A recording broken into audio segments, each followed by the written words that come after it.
We're now joined by number 6 ranked UFC heavyweight Alistair Overeem. Our first question goes to Gabriel Gonzalez with Stateside Press. Hey, Alistair. So, quite a lot going on. I want to start with something outside of this Saturday's event. I have to ask you about your old teammate. You've not only moved up from 205 to heavyweight yourself, but you've also trained with Jon Jones. How do you think Jon will do at heavyweight? I think it's a great addition to the heavyweight division. I'm actually excited. Oh, Is that him?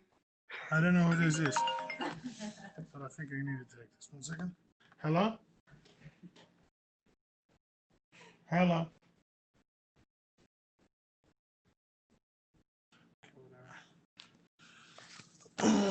Yeah. Yeah, shoot. Sorry.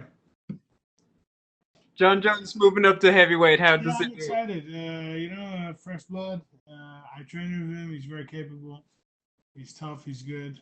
So I'm excited about that development. As a contender in the division, what's it like for you to see all this news? John moving up, maybe Brock Lesnar's coming back. I mean, you're right in the mix of this. What's it like to be an observer? I don't really pay attention because I got my fight booked. As far as Brock goes, I don't really think he's coming back. I was wrong the last time, though. I gotta ask you, we did speak to Derrick Lewis a few weeks ago, talking about he was offered the fight. Very bluntly, what's your side of the story on whether or not the fight was offered with Derrick? I didn't get any offer because I would take that fight. Why would I not take Derrick Lewis? So he's lying, or he's misinformed. One of the two. Everybody's talking about, this is the one last run. I see you, you're kind of sharing those tweets and everything when the UFC posts them. I mean, you look like you're doing great. You seem like you're in a good mood this fight week. Does this still feel like the last, your last run, Alistair? Well, last run means last couple of fights, right? Let's not forget I'm 40. Just turned 40, I know. But yeah, I don't know. I'm enjoying it still, but I also believe that yeah, I'm getting a little bit old, I guess. Old and wise.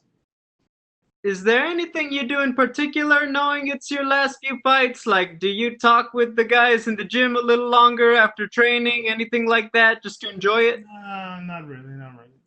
Not really. Maybe, if people need it, yes, but otherwise, no. Business as usual then? Hmm. Final question. What is your assessment of Augusto Sakai as an opponent? He's a tough guy, tough kid, up and coming kid. Up and coming kid, so it's going to be a good fight, good scrap. Thank you. Our next question is from Jay Anderson with Stateside Press.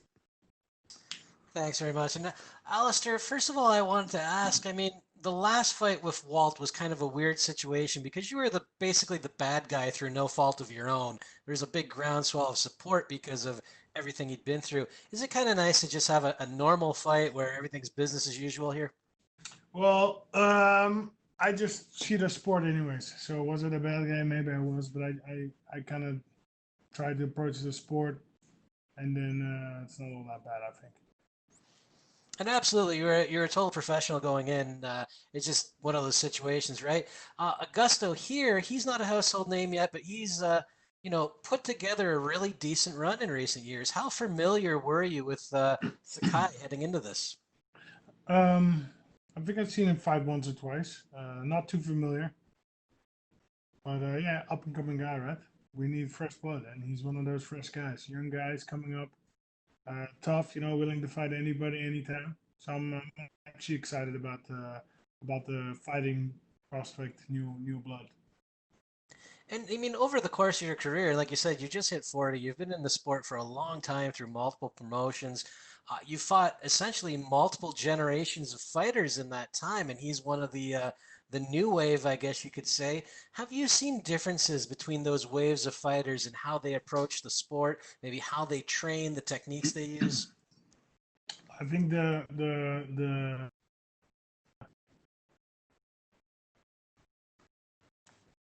up-and-coming fighters are just better than the wave before, right? It always gets better because training methods improve, strength condition improves, everything improves. So the new waves are better, or they should be better. What's been the key to keeping pace with them in your case then? I don't know. Just keep doing your thing, right? And keep developing with them. And yeah, I don't know. Just keep doing your thing.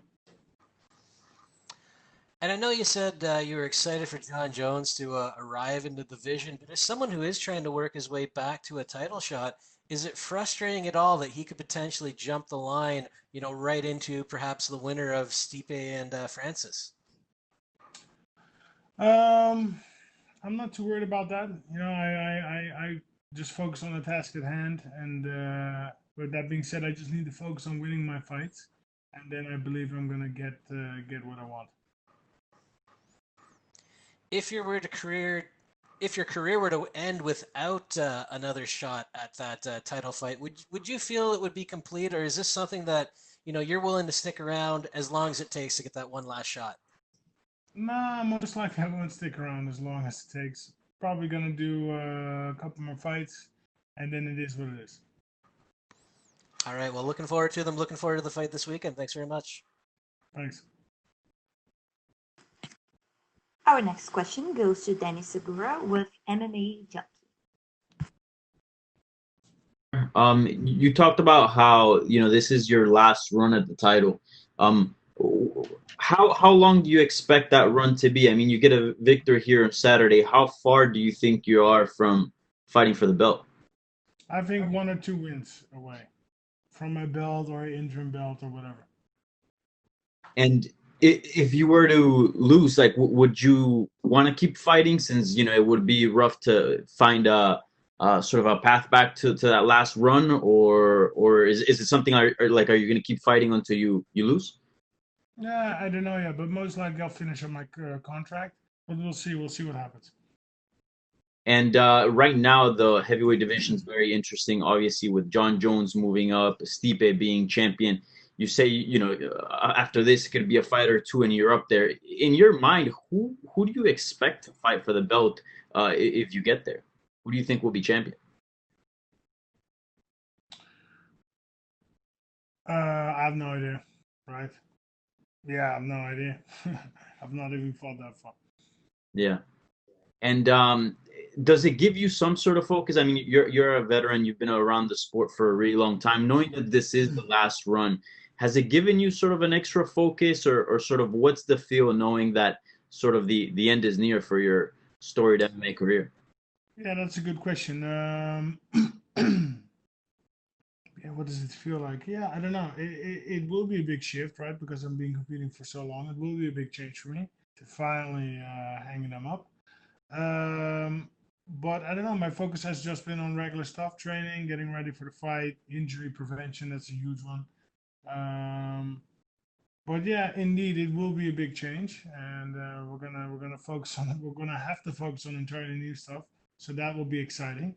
But yeah. Yeah. And what's sort of been the decision behind of like thinking like, okay, it's getting time, it's getting close to the time to hang up the gloves. Is it just the thing where like age or health? What exactly has determined that you're near the end here? Because you're still very competitive and you're obviously one of the bigger names in the division and the sport. Yeah, I know, but my first fight was in 1997. That's 23 years ago, and I don't know. I just had an epiphany that said 10 fights. That was 6 fights ago, so we got 4 fights left. And I don't know. I tend to listen to my epiphanies. I also believe it's a dangerous sport. I also believe you shouldn't. I've been doing it for so long, basically a triple career, if you will, right? Let's say career is usually 8 to 10 years. While I've been doing it, then if I do a couple more fights, 24, 25 years, and that'll be enough. Yeah. And recently there was news that Brock Lesnar might come back to MMA. You obviously fought him. It was a huge fight.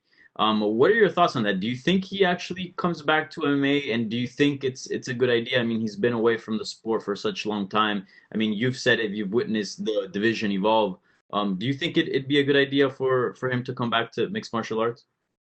I don't think he's going to come back, but I was wrong the first time because he did make a comeback already against Mark Hunt. But to be honest, I don't think he's going to come back. Is it a good idea? I mean, it's up to him. How old is he? 43. I just don't see him coming back because his last comeback was kind of messy. So I don't see it happening. Yeah. All right, Alistair. Well, good luck on Saturday. Looking forward to the fight. Thanks, man. Our next question is from Augusto Sakai with Samus MMA. Alistair, how are you? Good, are you? Fine, thank you. Alistair, you have a ton of experience and you have lived a lot of things in this sport, but if you had to rank the craziest things that happened to you in your career, where would you put the fights during the pandemic?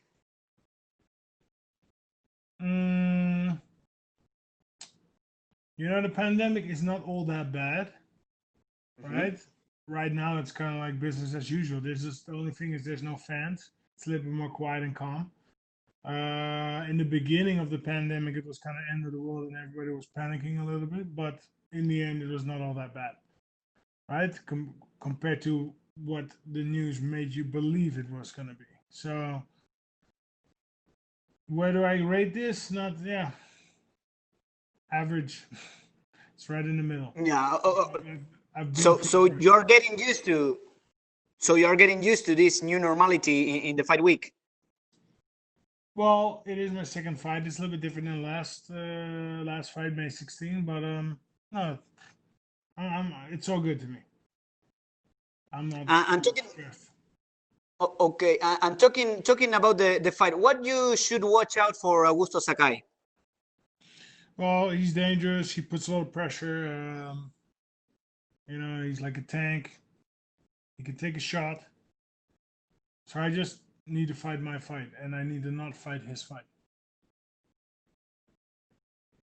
And this is going to be Sakai's first 5-round fight. So would you try to make it a long fight and take him to the later rounds, or do you think that you have an advantage there? Taking him to deep waters. No, I definitely think the longer the fight goes, the more advantage I have. Cardio and shape is excellent. So let's see what it brings. And if everything goes right on Saturday, when would you like to come back to the octagon? When would you like to come back to the octagon? Would you like to have another fight this year? Maybe probably okay. December, January, February. Okay. Thank you very much, and good luck on Saturday. Very good.